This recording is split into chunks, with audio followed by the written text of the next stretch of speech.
Kyle Johnson used to love skateboarding. Last time I was on it, it nearly killed me. Kyle catapulted into the concrete and smashed his head like an egg. It just shattered completely into more than 25 to 30 pieces. Bizarrely, doctors kept his cranky skull in the deep freeze. I've never been in a freezer before, but unfortunately my skull has. This is the adrenaline-fueled art of longboarding. Snowboarder Kyle got his summertime kicks on the steep hills of his hometown, north of Salt Lake City in Utah. I've done this hill quite a bit. It is a little aggressive. Wanted to feel some adrenaline, so I found it more or less, obviously. Kyle's buddy Mike had second thoughts. I've never done this hill. It's just too much for me. Although Kyle egged him on, Mike wouldn't crack. So Mike watched Kyle crash. Lost control about halfway down, and that's when the board just flew out from underneath him. Carving a corner at 25 miles per hour, Kyle was catapulted backwards.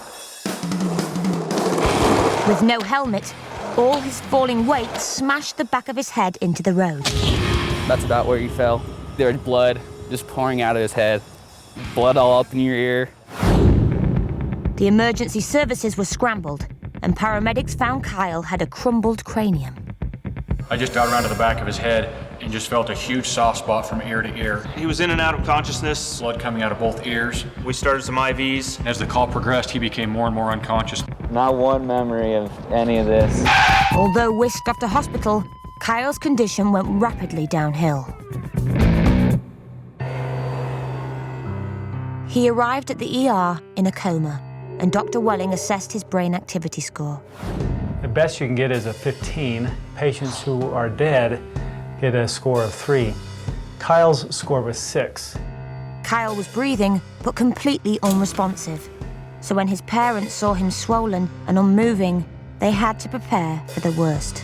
I didn't know if he was alive or dead when they took us in there because it just didn't look like Kyle to me. Lots of tubes coming in and out of his mouth, machines everywhere. Kyle was in a very deep coma and near death. A CAT scan showed that his skull was so broken up, Kyle had gone soft in the head. It was similar to if you were to drop a hard-boiled egg on a hard surface. It just shattered completely. Kyle's brain was bleeding and swelling uncontrollably. The rising skull pressure risked permanent brain damage. Despite medication, overnight Kyle's cranial pressure rose to 6 times normal. Something had to give. We are very concerned about him either dying or being left in a vegetative state. The only option to reduce pressure was to make room for Kyle's swelling brain, so large chunks of his skull had to come off. I measured off myself. So using his own body as a reference, Chris attempted to plunge the needle into Kelly. Wasn't it? Yeah, it's not funny now, but it wasn't. Well, you didn't find it funny.